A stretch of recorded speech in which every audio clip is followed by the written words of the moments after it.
Olá pessoal, bem-vindos a mais um Pencast e a mais um Clube do Livro. Esse é o nosso segundo episódio falando sobre livro e hoje nós vamos falar do livro Do Mil ao Milhão Sem Cortar o Cafezinho, do Thiago Nigro, o Primo Rico. E para falar sobre isso, estão aqui novamente eu, Gabriel Rubens, juntamente com o Vinícius Pasco Antônio. Como você tá, Vinícius?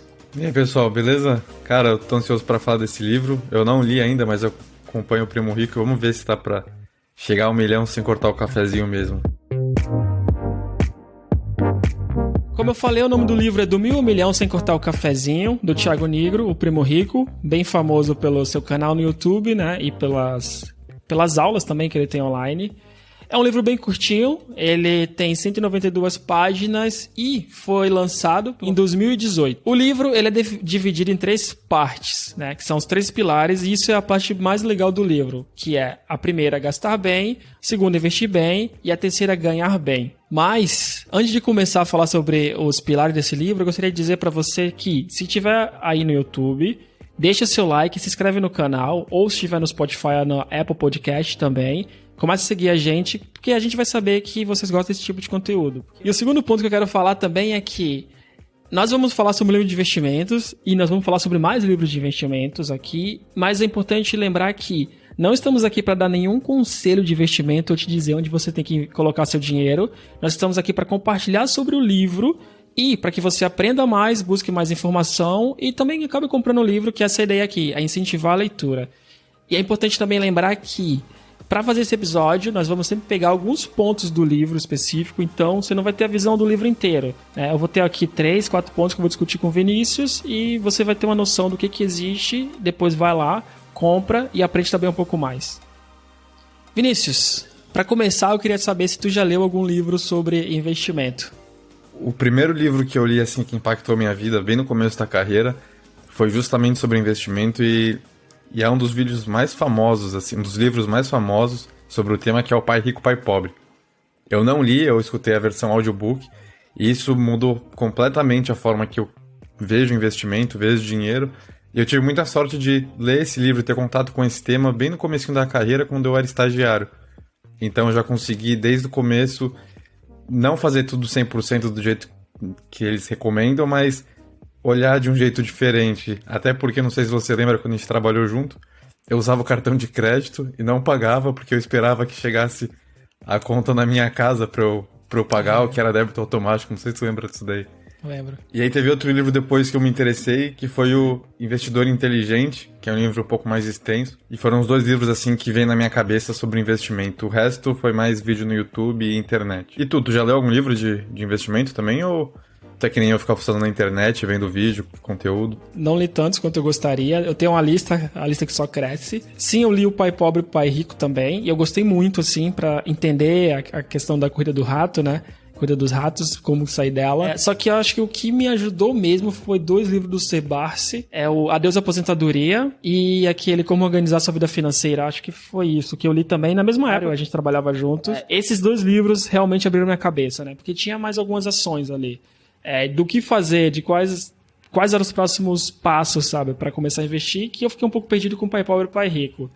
E eu acho que até o Adeus à Aposentadoria foi o mais chocante, e eu lembro que foi o momento que eu entendi que eu era responsável pela minha aposentadoria, e a aposentadoria que vem do governo, se tiver, né, eu não sei como vai ser até no futuro, do jeito que as coisas vão, ela tem que ser algo que vai complementar. Então, para mim, esses livros, eles acabaram sendo um ponto de partida mesmo, os 2 do Sebarce. E é legal que tu falou da Corrida dos Ratos, porque esse foi um dos pontos que eu achei irado, e o outro também foi a parte de buscar ter mais ativos do que passivos, né? Uhum. Porque é isso que a gente é acostumado a ver nossos pais na nossa sociedade. Casa, carro, vai comprando coisas que vão ter que pagar todo mês, e aí a gente fica nessa corrida dos ratos, né? Sim. E é legal sair disso. Mas vamos voltar aqui para os pontos do livro, agora falando novamente do Mil ao Milhão Sem Cortar o Cafezinho. E o livro é dividido em 3 pilares, né? Gastar bem, investir melhor e ganhar mais.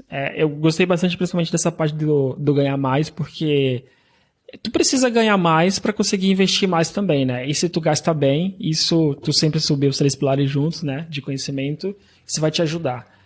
Mas vamos começar aqui falando do gastar bem, que ele tem alguns nomes de capítulo bem interessantes, né? Que um deles, eu não lembro se é o primeiro, na verdade, mas é o Fique Rico, mas não agora.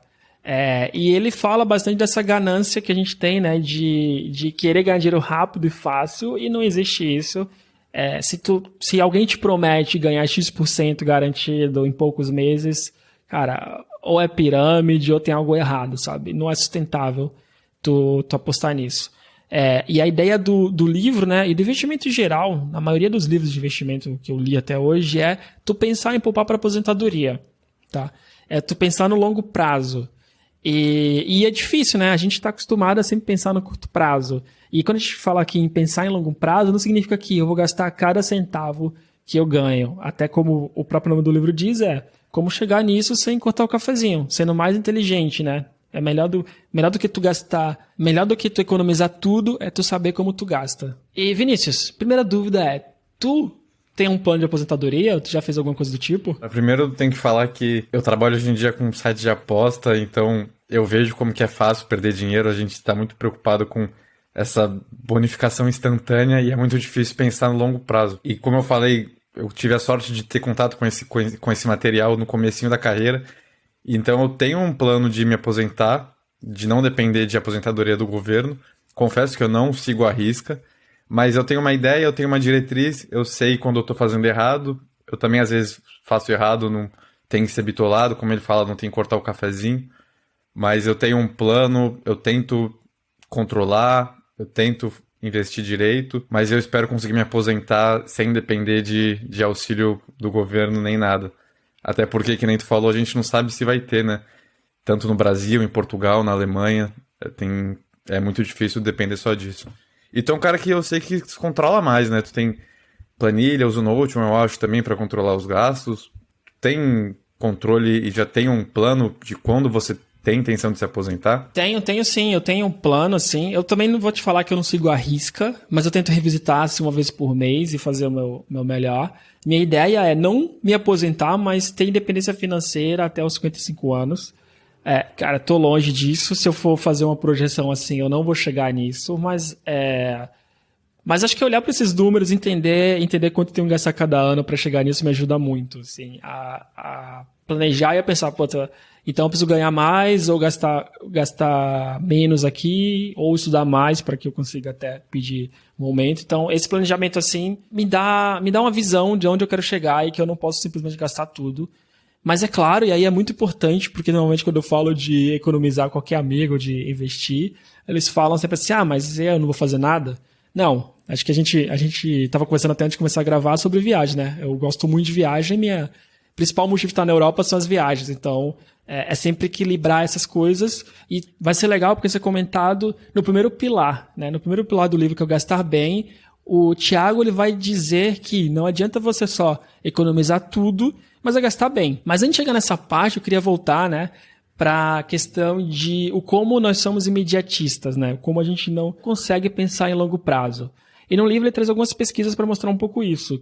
E uma delas, realizada pelo Banco Mundial em 2014, mostra que apenas 3,6% dos brasileiros acima de 15 anos economizam pensando na velhice. E aí tu pensa assim, mas pode ser que todos os países sejam da mesma forma, mas não. A gente está atrás de países como Argentina, Índia, Chile, Rússia e muitos outros, sabe? Muitos países que têm situações econômicas parecidas com as nossas, tem muito mais pessoas pensando na aposentadoria.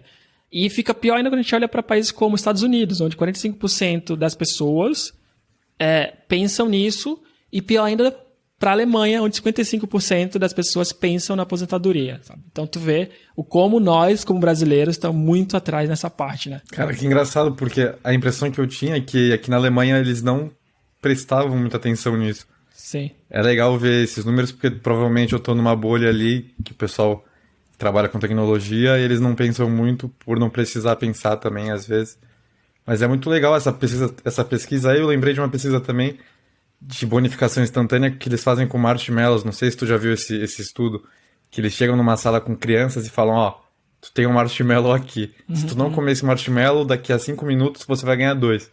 E quase todos comem e não conseguem esperar 5 minutos. Isso mostra que a gente é muito de ter as coisas mais rápidas, as gratificações mais rápidas, e não conseguimos pensar a longo prazo, infelizmente, né? E eu vou além, né? Eu vou trazer uma outra, que é uma pesquisa da Fundação Oswaldo Cruz, publicada em 2016, que mostra que Em 3 meses, depois de 3 meses, 63% dos alunos abandonam as academias. Porque em 3 meses, 63% dos alunos abandonam ela.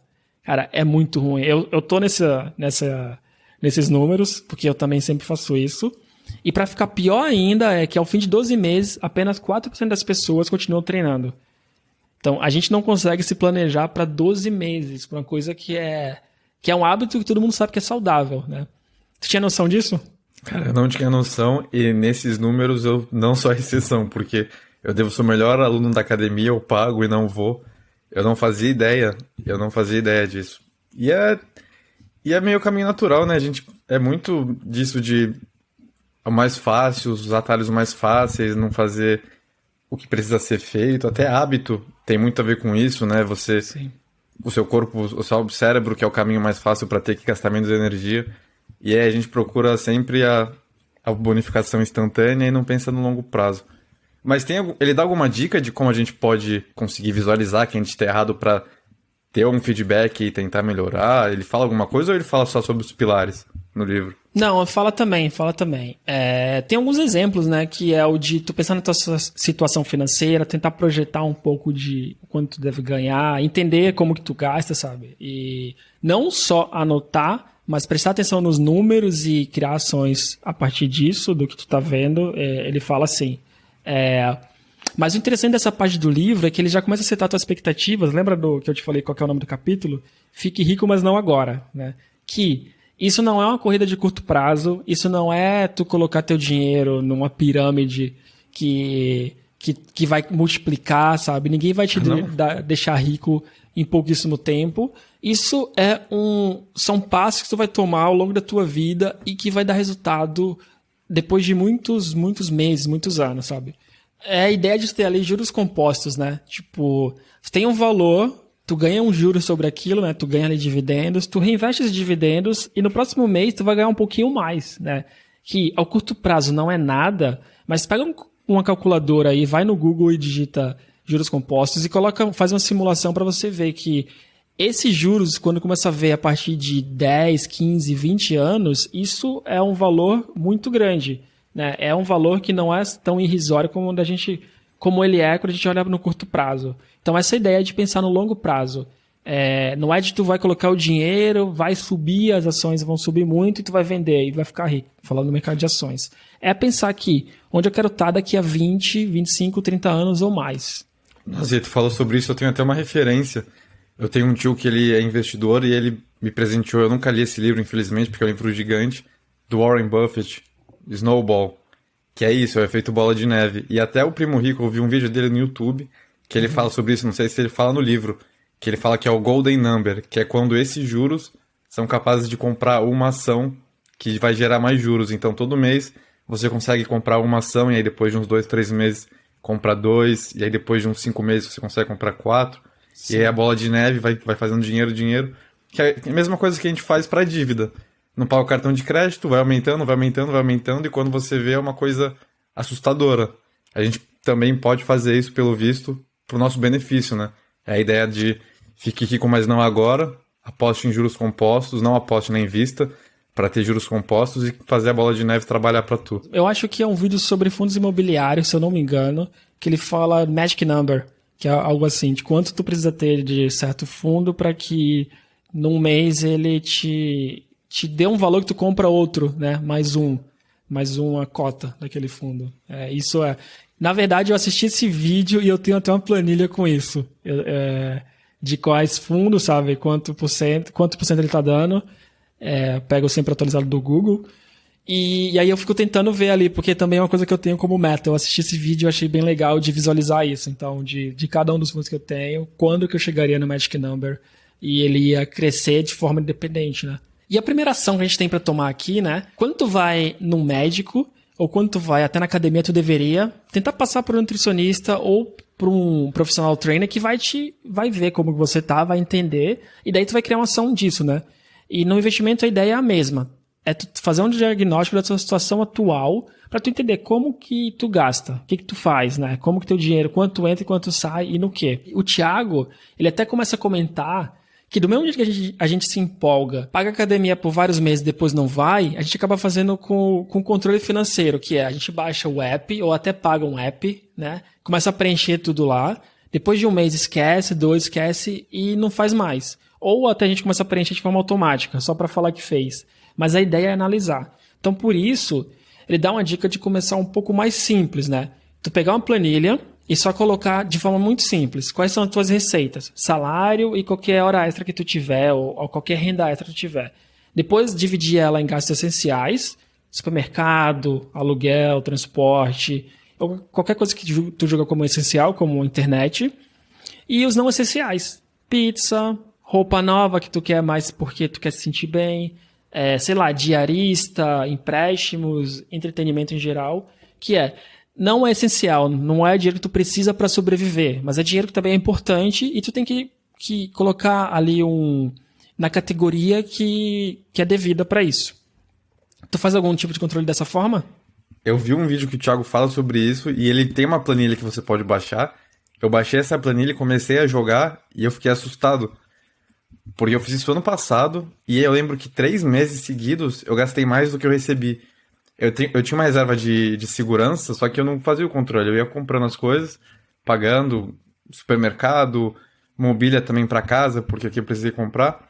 Só que eu não tinha o controle disso. Quando eu fui ver, eu falei, cara, como 10 anos de curso sem bandoleira 02? Não dá, né? E aí você vê na ponta do lápis realmente que tem que pagar luz, tem que pagar internet, comida, tem a diarista que vem às vezes, ou roupa nova, ou transporte. E eu comecei a fazer 2 meses, parei, e hoje eu vou voltar a fazer de novo. Eu tenho a planilha aqui, eu vou jogar esse mês e o mês passado e controlar mais. Porque é muito importante para você ver e para você também ter uma projeção dos próximos meses, né? Para conseguir dividir, porque pelo que eu comecei a estudar e ver, eu tinha que tentar me controlar para conseguir também separar a receita do mês em o que tu falou, gastos essenciais, lazer, conforto, educação, eu acho importante também, e dividir com o que faça mais sentido. Ele dá alguma dica de aplicativo ou planilha, e também ele dá alguma dica de como dividir a receita para poder ganhar mais, não agora, mas no longo prazo? Eu não sei se tem uma planilha, o link lá no livro, falando para algumas planilhas específicas, porque faz um tempinho que eu li, mas eu lembro que ele explica como montar uma básica. Mas, novamente, vai lá, tem um link aqui, procura pelo livro e leiam vocês mesmos, porque eu acho que é mais importante para se aprofundar nisso e ver o exemplo que ele dá com mais detalhes. Aqui é só um resumo básico.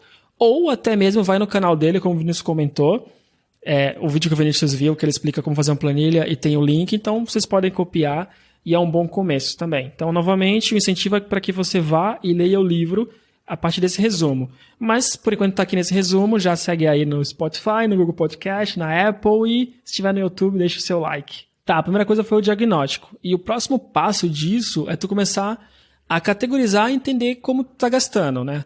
Depois de categorizar, tem que começar a perceber o como tu vai gastar, ou como tu coloca, quanto por cento tu coloca para cada um desse tipo de gasto, né? Porque a gente falou ali de gastos essenciais e não essenciais. No livro, ele dá um exemplo, assim, um guia que nossos gastos deveriam estar divididos da seguinte forma: 50% para gastos essenciais, 10% para não essenciais, né? 30% para investir e 10% para torrar. E eu acho que essa parte do torrar, o nome deixa muito claro que tu vai fazer o que tu quiser, sabe? Tu vai pegar esse dinheiro e tu vai gastar como tu quiser. Se tu quiser gastar, tipo, sei lá, saindo, indo pro cinema, comendo, ou até comprar balde de coxinha, o dinheiro é teu e tu consegue gastar sem preocupação. Eu acho essa ideia sensacional. Eu faço coisa parecida. Eu tenho um cartão separado, né, para o dinheiro que eu vou gastar como eu quiser. E isso me ajuda muito, porque eu não penso muito. Se num mês eu não gastei, eu deixo acumular pro próximo, sabe? Então eu sei que no próximo mês eu tenho o dobro.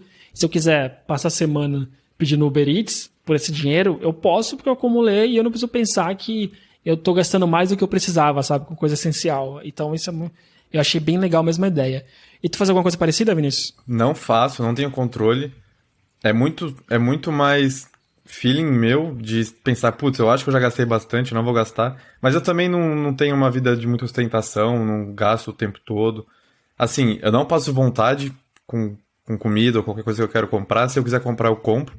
Mas eu não ligo muito de ficar comprando roupa o tempo todo, ou de ficar comprando comida o tempo todo. Só que eu preciso começar a controlar, porque eu posso achar que eu não tô fazendo, mas talvez se eu colocar na ponta do lápis, eu esteja gastando mais do que eu deveria. Com o boneco do Naruto, com o joguinho. Vamos ver, né? Eu vou começar a me controlar a partir de hoje. Ou melhor, segunda-feira eu começo e aí a gente vê. E eu volto aqui no Instagram, no Pencast Oficial, e falo pra vocês como é que tá o meu gráfico de pizza aí, como que tá dividido. Nos últimos meses eu perdi um pouco o controle. Eu vi que eu tava gastando o dinheiro de torrar mais do que eu deveria e muito mais, assim. Então é legal tu ter essa meta mesmo, porque te deixa meio alerta. Então esse mês eu já tô tentando tomar mais cuidado com o que eu tô fazendo. Legal. Então só repetindo aqui como dividir os gastos, qual que é a dica que ele dá, né? 50% para gastos essenciais, 10% para não essenciais, 30% para investir e 10% para torrar, tá? É isso. E aí vem para outra parte do livro que eu achei bem interessante e para mim foi uma coisa que eu aprendi também lá atrás. Eu não lembro se foi no livro do Serbassi, onde que foi, que é sobre o fundo de emergência. E por que o fundo de emergência é importante? Antes de entrar no que ele fala no livro, vou até dar um exemplo que aconteceu comigo. Quando eu aprendi sobre investimento, li lá Pai Pobre, Pai Rico e fui começar a investir, aconteceu que eu investi o dinheiro, ia lá, se não me engano na época era Vale, Petrobras, comprava. Porque na época ainda diziam que nunca ia cair até ir lá quase 8,4, não lembro. Mas enfim, eu comprava. Só que acontecia que eu era estagiário ou era desenvolvedor júnior. E eu vivia no limite, sabe? Pra pagar a conta e pagar isso tudo, comprar livro, assim, realmente. Então, às vezes eu comprava ação, depois tinha que vender, sacou? Porque eu precisava do dinheiro. E aí eu comprava de novo, no próximo mês eu falava, não, tem que recuperar. Então passava um tempinho, eu comprava. E aí depois vendia. E eu ficava nesse ciclo, e eu ficava muito frustrado porque eu falava, cara, eu nunca vou chegar a lugar nenhum. Até que eu ouvi o conceito de fundo de emergência, né? Que tu precisa ter uma reserva ali que tu vai usar para quando acontecem essas emergências, né? Como o próprio nome já diz. E ter calma e juntar isso, na época foi pouco, assim, né? Que eu precisava, mas só de juntar isso, eu consegui ter consciência no investimento, sabe? Às vezes eu não tinha dinheiro para investir no mês, mas pelo menos eu não tinha que vender as ações, às vezes estava em baixa, perdia dinheiro. Tudo bem que era muito pouco dinheiro, tipo coisa de R$50, assim. Eu gastava mais com corretagem do que propriamente investindo, mas era o que eu tinha na época, né? Conhece o conceito, Vinícius, fundo de emergência? Eu aprendi também da pior forma e também com a Vale. Eu lembro que eu comecei a trabalhar, eu não pensava muito nisso, e aí eu comecei a comprar ação, comprei a Vale. Eu lembro até hoje, eu paguei R$27 nela, eu acho. 27, se não me engano. E aí eu fui fazer um ano sabático, eu fui estudar para tirar a certificação de Java, OCP, passei, só que eu precisei depois conseguir um emprego, né? E aí beleza, eu tinha uma graninha salva, não era quase nada, e aí eu fui conseguir um emprego, fui começar o trabalho, só que aí o primeiro mês eu tinha que pagar o fretado. E eu não tinha dinheiro para pagar o fretado, porque a minha grana inteira estava em ação. Só que nessa época a Vale estava valendo R$8, ou tinha caído muito, tava muito. Ou seja, eu tive que vender, porque não tinha outra escolha, porque eu precisava pagar o fretado para trabalhar. Rasguei dinheiro e adivinha, depois de um mês, a Vale subiu, voltou a R$40. E aí foi a primeira queda da minha carreira aí do 0 a 1 milhão sem cortar o cafezinho. E eu aprendi da pior forma. Hoje em dia eu tenho um fundo de emergência, eu também tenho um fundo de oportunidade. E eu sempre deixo lá, eu não mexo. Antigamente eu deixava no Tesouro Selic, depois que eu vim para a Alemanha eu deixo na conta corrente mesmo, que é só para ter liquidez, para se acontecer alguma emergência, se eu perder o emprego, se acontecer um acidente, eu tento deixar pelo menos 3 a 4 meses de gastos, que aí eu consigo, primeiro, trabalhar tranquilo, eu consigo não me preocupar tanto. E aí, com esse fundo de emergência, a gente consegue evoluir e começar a investir em outras coisas. Mas eu aprendi da pior maneira. Eu lembro até hoje que eu tive que vender a Vale. Eu falei com a minha mãe, pô, mãe, não acredito, olha o que eu tô fazendo aqui. Tô rasgando dinheiro. E na época foi duro, porque eu era bem mais novo, não ganhava quase nada ainda. E foi triste, cara. Aprendi da pior forma. Legal, é isso mesmo, essa ideia, tipo, a história é parecida com a minha também, e entender o fundo de emergência, ter paciência, né, e começar a lembrar, não importa se eu ficar comprando e vendendo agora, é melhor eu esperar ter algum dinheiro aqui com liquidez rápida, né, que eu tenha a liquidez fácil, né, e assim eu vou ter mais capacidade maior de investir, né, sem ter que ficar vendendo. o fundo de emergência tem que ser a soma em meses dos custos essenciais. Então, a dica dele é, se você tem carteira assinada, você precisa guardar 6 meses dos custos essenciais, tá? Ou, se você é um autônomo ou empresário, a ideia é que você tenha 12 meses. E essa deve ser a primeira meta financeira de qualquer pessoa, criar um fundo de emergência. Isso também, voltando do livro. Legal, e assim eu acabo o que eu vi sobre o primeiro pilar, né, que era o gastar bem. E agora a gente começa as anotações que eu tenho para o segundo pilar, que é chamado de investir melhor. Sobre essa aqui, eu não vou entrar muito a fundo, porque ele começa a destrinchar um pouquinho mais sobre os tipos de investimento, sabe? Classe de ativos, quais são que vocês têm, o que é o tesouro, o que é o CDB. Que eu achei interessante, porque eu já tinha lido o que era, já sabia o nome, mas eu fui ver a fundo mesmo no livro. Apesar de vários anos, eu nunca parei para prestar atenção no que é o CDB. O que é o CDI, o que são ações.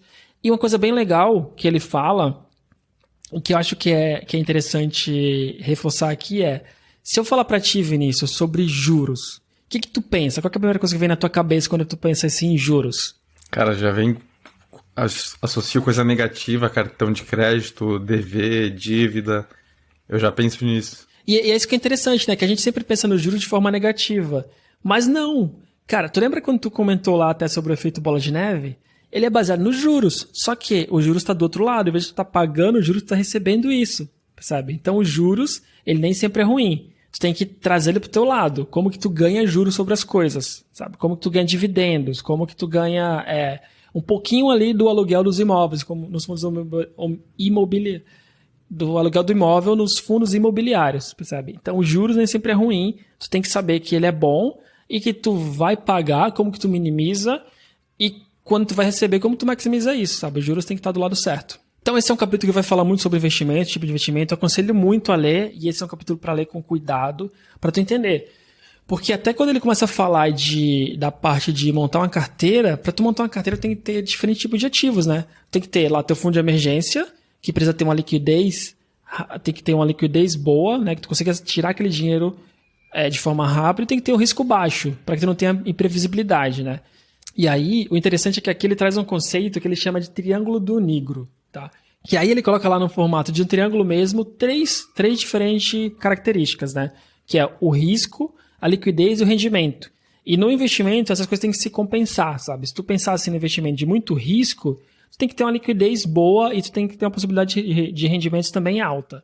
Se tu pensar no investimento com boa liquidez, então tu vai saber que normalmente tu vai ter menos rendimento, mas também tu vai ter menos risco, tá? Sabe? E sempre que tu for pensar em alguma classe de ativo, com classe de ativo eu falo em tipo tesouro direto, CDB, ações, fundo imobiliário, você tem que pensar nesses três, você tem que de certa forma equilibrar a sua carteira com isso. Mais uma vez, procure o livro e também o canal do Primo Rico, porque ele vai falar bastante sobre isso. Então, se tu escrever lá o Triângulo do Nigro no YouTube, você vai acabar achando algumas coisas. Então, acaba esse episódio aqui e vai lá pesquisar mais. Vai anotando aí. E aí, Vinícius, até falando aqui sobre o Triângulo do Nigro, né? Onde tu vai ter aqui no topo, né, do triângulo, risco, vai ter de um lado rendimento, outra liquidez. Quando a gente pensar em fundo de emergência, qual que é a coisa mais importante para o fundo de emergência? Cara, risco, baixa liquidez. Mentira. Liquidez para você poder sacar quando você quiser, né? Liquidez, pessoal, para... Que susto. Até para, assim, porque é um termo técnico que a gente não é acostumado a ver, mas liquidez é o tempo que vai demorar para você poder tirar o dinheiro. Então, liquidez 1 quer dizer que você precisa de um dia só ali e já consegue tirar quando você precisa. Poupança, por exemplo, você pode sacar a hora que você quiser. Então, para emergência, você tem que ter liquidez rápida para poder ter o dinheiro na mão. Não muito risco, porque você não quer investir esse dinheiro para ganhar, é só para você se proteger, né? Eu acho que é isso, né, cara? É isso.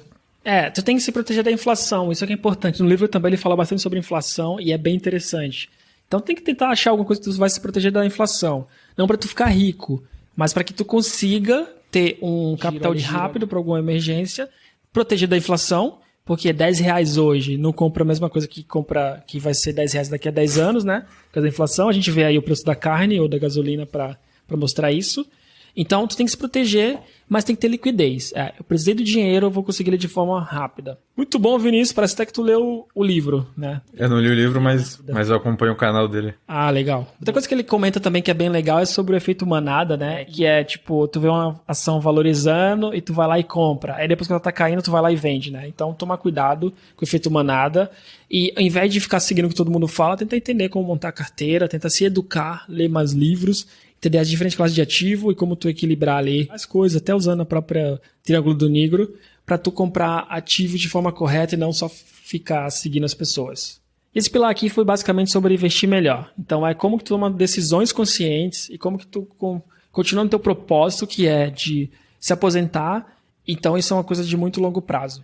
E vamos para o terceiro pilar, né, Vinícius? Que eu achei muito legal mesmo ter isso no livro, né?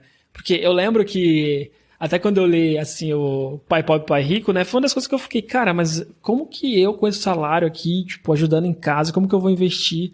E isso era bastante desesperador pra mim, porque gerava até ansiedade de falar assim, cara, nunca vou conseguir juntar dinheiro, né? Tipo, o que eu junto aqui, na época que eu comprava ações, era 20, 30 reais, sabe? Às vezes comprava uma ou duas ações ali e não vou conseguir realmente me aposentar bem nunca, né? A parte do livro que ele fala de ganhar mais é muito sobre isso. Não adianta só tu investir bem e gastar bem. Tu tem que achar formas de ganhar mais. E ele tem um capítulo inteiro que ele chama de sada linha de produção, que é que ele começa a falar, não adianta você colocar só muito esforço, né? Tu tem que colocar também inteligência nisso. Como que tu se torna mais produtivo? Como que tu começa a fazer assim, em vez de só vender horas e trabalhar mais horas para tu ganhar mais, é como que tu é mais efetivo e tu gera mais valor para a empresa, para que tu consiga um salário melhor. E eu acho que isso é muito interessante. Ele fala muito aqui sobre a questão de sendo justo ou não é o que tu tem que fazer. Tu vai ter que aprender como ser mais efetivo, eficaz para conseguir um melhor salário. E até uma coisa que eu vi nos vídeos dele, e eu não sei se ele fala no livro, mas ele fala que as suas horas são finitas, então por mais que você tente ganhar mais, trabalhando mais, chega uma hora que você chega no seu limite, até não, tem uma hora que não é saudável, você trabalha 15, 16 horas por dia, e aí você chega no topo e o que você tem que fazer? Você tem que conseguir usar essas horas da maneira mais efetiva possível para poder ter um rendimento maior, um retorno maior, né? Sim. E Vinícius, tu tem algum exemplo de produtividade que tu já aplicou na tua vida? De coisa que tu descobriu melhor forma de fazer e gastar menos tempo agora? Eu tô com o canal Páscoa Dev e no começo eu perdia muito tempo para editar um vídeo ou para gerar conteúdo. Eu ainda não produzo da forma mais eficiente possível, mas usando o Trello, usando as ferramentas certas para edição, para controle dos conteúdos, eu consegui economizar muito tempo. E aí uma coisa que eu percebo, eu não sei se ele fala sobre isso, é que se você não sabe fazer muito bem, vale a pena delegar às vezes. Por exemplo, eu não consigo editar vídeo muito rápido, mas eu consigo contratar alguém que edite um vídeo. Por exemplo, estava até conversando sobre isso, né? Que, tipo, tu pagar alguém que é mais rápido em fazer isso, né? É muito melhor para ti do que tá editando, que tu gasta muito tempo, não faz tão bem, né? E ele comenta sobre isso também, que a questão de escalar, né? Em certo momento, tu não vai gerar mais valor, você, Vinícius, de editando vídeo. Tu vai gerar criando conteúdo, certo? E chega no momento que tu já se sente confortável para criar mais conteúdo e tu precisa de escalar isso. Então tu começa a delegar para pessoas que têm maior capacidade que a sua para fazer bem feito. Então ele comenta também sobre isso, sobre escalar, né, as coisas. Então legal, bom exemplo, sim. Eu acho que é aprender, tipo, falar edição de vídeo, né? Aprender teclas de atalho, aprender como fazer trabalho em lote, assim, né? Quando tu tem vários vídeos para editar, e tudo isso facilita muito mesmo a vida e tu gasta menos tempo. Só que outra coisa que eu achei bem legal é que ele dedica um capítulo inteiro para falar sobre sua vida, sua marca, né? Que é para tu falar da tua marca pessoal. Você tem que saber se vender, mas não vender de forma vazia, que tu só fala que sabe muita coisa, porque isso não adianta, né? Eu acho que a máscara cai normalmente, mas tu pensar no que tu sabe, quais são teus talentos, qual que é a tua experiência, como você se posiciona no mercado, sabe, que você tá, e pensar em tudo isso e também criar planos para como você melhora, sabe? Estudar, na maioria das vezes, eu repito, colocar esforço em estudar, ele se paga, sabe? A não ser que esteja no mercado, novamente, muito pequeno, mas colocar esforço, estudar e aprender mais, se paga. Não só estudar técnicas ou techniques, né? Para quem é da área técnica, programadores, mas estudar comportamento pessoal, sabe? Aprender mais sobre relacionamentos, isso sempre ajuda. Por quê? Se tu quer ganhar mais, tu tem que mostrar o valor que tu entrega. E tu tem que saber falar do valor que tu entrega também, sabe? Isso faz muita diferença. Então, ele vai dar exemplos no livro, alguns exemplos, pelo menos 2 eu lembro, de como você construir tua marca pessoal e como tu criar metas para isso. Então, novamente, recomendo muito a leitura. Cara, e até um exemplo que eu posso dar é de eu até estudado alemão, que na época eu não fazia ideia por que eu estava fazendo, eu fazia porque era conhecimento e meus pais são professores, incentivavam. E aí surgiu a oportunidade, anos depois, e eu tô aqui na Alemanha, consegui ganhar em euro agora, melhor do que em real, e se pagou completamente. Então, o que tu falou, Gabriel, eu assino embaixo. Conhecimento ninguém nunca vai tirar de você, sempre é algo a mais. Pode não fazer sentido na hora, mas conhecimento sempre agrega, nunca é demais. Vale a pena investir seu tempo para estudar, para aprender. É a melhor forma de você se capacitar e evoluir, né? Tanto profissionalmente como na vida pessoal também. Sim, sim. É bem importante isso mesmo. E o livro, essa parte, novamente, sensacional. Parabéns ao Thiago por lembrar de colocar essa parte, porque mostra para as pessoas que não é só investir tudo, sabe? Às vezes, você investir em você mesmo vai se pagar, sabe? Às vezes, tipo, tu pensa assim, eu vou ter que investir menos, porque eu preciso de um salário maior, sabe? Vai se pagar. Às vezes, teu salário é tão baixo que talvez é melhor você investir na sua marca pessoal, em aprender, fazer cursos. A internet é uma ferramenta muito boa para quem sabe usar, né? Para aprender coisas. E depois você conseguir um salário melhor, sabe? Essa é um dos passos muito importantes. E uma das coisas que até tu fala muito, Vinícius, né? Tu já falava antes que era de construir autoridade, né? De saber onde tu se posiciona no mercado e aprender o suficiente para que as pessoas te vejam. Só que tu não precisa construir autoridade na internet, tu pode construir autoridade no teu trabalho. Não sendo um cara babaca, por exemplo, tu sabendo as coisas e ensinando os outros, são coisas que sempre acaba gerando... As pessoas acabam reconhecendo isso em você. Tu tem que tentar ser referência, você tem que entender que ninguém é insubstituível, mas você tem que trabalhar tanto e se esforçar ao máximo para poder mostrar que você tem muito valor e para alguém e para o teu chefe achar alguém que possa te substituir, vai ser muito mais caro do que ele simplesmente te dar um aumento. Então, cara, o Thiago Nigro acertou mesmo, é um jeito muito bom de você construir ao longo termo a chance de ganhar mais e poder chegar a essa independência financeira o mais rápido possível, né? E sem muito estresse, sem atalho. Novamente, eu queria ter lido isso lá atrás, quando o jovem Gabriel estava começando a investir, começando a pensar no futuro, né? Eu ficava olhando meu salário e falava, cara, onde que eu vou chegar? Não vou ganhar, não vou conseguir juntar nunca, né? E até que eu comecei a perceber que eu tinha que investir em mim mesmo, já vinha fazendo isso, mas comecei a investir mais pesado. Mas acho que esse livro teria me ajudado muito ler esses capítulos aqui. Ter esses pilares e rever esses tópicos que eu tinha esquecido e deixado de lado. Eu aprendi que eu tenho que voltar a mexer na planilha para controlar meus gastos, para ter noção de quanto eu tenho de receita e quanto eu tenho que gastar, controlar melhor. Investir melhor, eu preciso ler, eu fiquei curioso, eu vou ver esse livro, vou ler ele, procurar até para saber mais, é uma parte muito técnica que a gente não abordou muito aqui. E a parte de receber mais, procurar uma forma de ganhar mais, é muito legal sempre lembrar, é a sua postura, é a sua imagem, você saber se vender no bom sentido, né, de passar autoridade, passar confiança, ser referência. E não é à toa que esse livro foi o best-seller. Muito bom esses pilares, pelo visto é muito bem dividido, e eu tô curioso, eu vou sair daqui, a primeira coisa que eu vou fazer é controlar minha planilhinha desse mês e ver na Amazon para ver esse livro aí. Valeu pelo papo, Gomes, foi muito bom para mim. Vai na planilha, atualiza, analisa de verdade e tenta lembrar dos números da academia, né? Tenta ser um dos 3%, né, que depois de 12 meses continua fazendo. Não é fácil, vou te falar, que eu brigo assim muito, e colocar metas pra mim me ajuda muito a revisitar e lembrar, cara, tu tem que voltar pra isso assim, né? Lembrar pra não economizar tudo.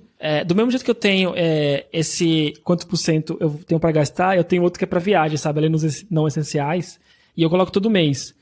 Pra me lembrar também que, cara, não é só estudar e juntar dinheiro. Eu tenho que ter tanto por mês pra viagem, sabe? Eu não vou viajar esse mês, a gente tá na Europa, é mais fácil, né? Então até dá pra viajar todo mês, assim, dependendo pra onde tu vai. Mas eu sei que esse dinheiro tá aqui e eu não vou gastar esse dinheiro aqui pra investir. Ele tá lá guardado pra viagem e vai ficar até eu ter alguma coisa que eu quero fazer com ele. Então, analisar os números é muito importante, não só o gasto essencial, mas também o que tu tem de qualidade de vida, né? Não dá pra viver só de trabalho, estudo e investimento. Tem que aproveitar também que a vida é curta. Então, Vinícius, valeu. Espero mesmo que tu vá ler o livro. Espero que também quem esteja ouvindo vá ler o livro. Comenta com a gente se tem algum outro livro que tu acha que acabou mudando a tua vida financeira, que acabou te ajudando. Comenta que eu tô curioso. Eu gosto bastante de livro de investimentos. Vou reler alguns até para tentar trazer aqui algum resumo pra gente. Acho que talvez o do Serbassi é um legal, porque te falei que mudou a minha vida, então eu quero reler só para poder resumir. E principalmente, se você gosta desse tipo de conteúdo, não esquece, se você estiver lá no YouTube, então se inscreve e dá o like. Se você estiver no Spotify ou na Apple, porque alguém te mandou esse episódio, segue aí, Pencast. E também a gente está sempre lá interagindo no Instagram, no @pencastOficial. Segue lá, manda mensagem. O Vinícius que interage muito mais, então ele vai estar provavelmente respondendo vocês. E muito obrigado. É isso, Vinícius. Obrigado pela parceria e até a próxima. Então é isso, pessoal. Lembrando só que essa semana foi meu aniversário, então o dinheiro de torrar já está separado para comprar uma chuteira nova. E é isso, segunda-feira eu começo com a planilha. Falou, pessoal. Valeu, Rubens. Falou. Valeu. No próximo episódio sobre investimento, a gente vai falar sobre essa planilha de novo. Eu quero ver se tu fez ou não, se desistiu.